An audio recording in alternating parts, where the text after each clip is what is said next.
Ni no Kuni 2, Revenant Kingdom, man. Oh yeah, right so on. this is a beast. It was a lot of you posting in our Slack channel like, I'm still at home playing Ni no Kuni, still at home. And so I didn't know if you're going to come back and be like, this game is 300 hours long. How long is this thing? So that depends on your approach to it. I think like so many of these games, my timer, well, my official timer, like the one the game records for you, was like somewhere in the 70 hours. Okay. But this is also one of those games, like Xenoblade Chronicles 2 was a little like this, where it's like you get benefits for as time just passes.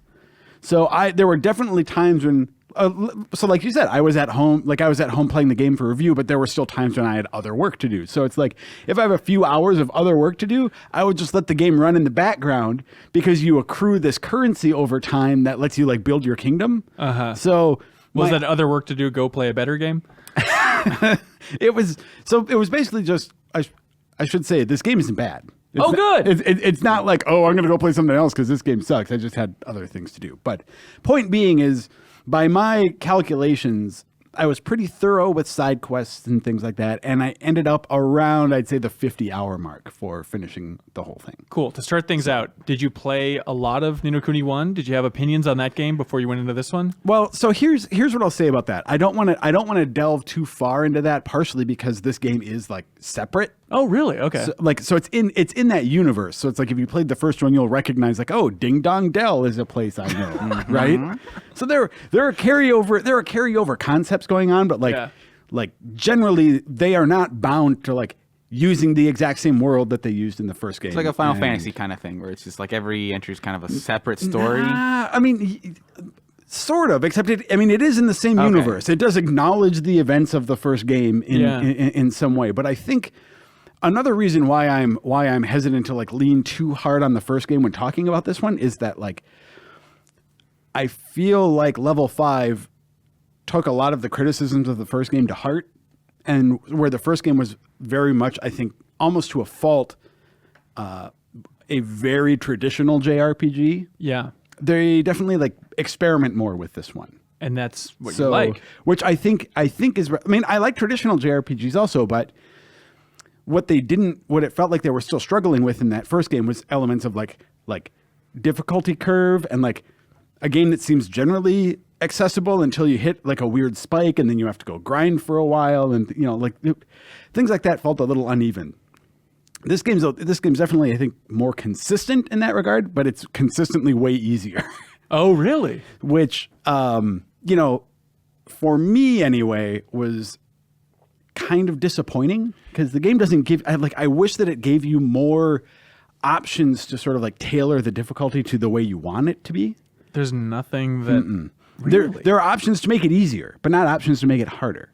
Okay. Now, Joe, you're hardcore as F, though. Is this just, are most people going to run into this problem, you think, where it's just really easy? Yeah. Wow. I mean, like seriously, there are, Is combat different? Like, does it feel? It's real-time combat now, so it's something that's more akin to like like a Tales game or something than like a turn-based RPG thing. I know people were comparing the combat to Pikmin. So it's like a Tales game where you have like little minions thrown out and stuff? That's the other thing. So what I want to say before I dig into all of this stuff, because it's going to sound like I'm complaining about it, and I don't want to dig too far to the negative. This review is like, it's on the site now. I gave it an 8. I enjoyed this game. So what I'll say is that like combat, even though it's easy, is like there's something that's sort of like breezy and fun and accessible about it. And like the character designs are cool, the monster designs are cool. So just getting in there and fighting stuff and taking it down, even if it's not like super challenging, it's still like, that's fun. Yeah. That's good. But one of the problems with the combat is that like all of these different systems that the games have kind of intersect in combat, which makes sense. Except combat's so easy by itself that all of these other things kind of feel superfluous. Like you could dive deeper, but there's never really a reason to? Exactly. So the thing that you say about Pikmin, right? There are these little things in the game called Higgledies that are little spirits that help you out. And you find them as you go in the world, but you can also like essentially like you craft them and recruit them, and then you can like feed them food and they level up, and then they get stronger, and you can sort of lean on them in different ways in combat. That's cool. Except like, if you want, I mean, like I experimented with this system a bit because like I was reviewing the game and I needed to, but like I think you could probably go through this whole game without dealing with that hardly at all. Weird. What do you think the experience would be like if you did that, though? Like, do you think like you would have a better experience if you did that? If you just like, I'm just gonna sort of sleep on most of this game's systems and just have like, smash my way through the I don't combat? think you'd have a better time with it, but I think it's on the developer to sort of drive the player and give them an incentive to dig into some of those systems, right? Like, do you think though they're trying to like appeal because it's a good-looking game? If you don't remember this is the original, and this one is the one that's very Studio Ghibli inspired. It seemed like there was more of a connection to Ghibli in the first game. Yeah, in the first one, it was sort of like there was like an actual collaboration with that studio, and then level 5 is like, now we have your secrets, Ghibli. F you, we can do it on our own. That's essentially what it's. I mean, I think that they have some character artists from the first game sort of made the move over, are still collaborating, but they don't have that official like partnership. But do you think they're trying to go for an easier route for the overall gameplay just because it is such a good kind of cutesy animated film looking style of a game? That could be part of it. Yeah. That could be part of it. But like, there's all of this, and I mean, I'm not a game developer. I don't know how all of this works, but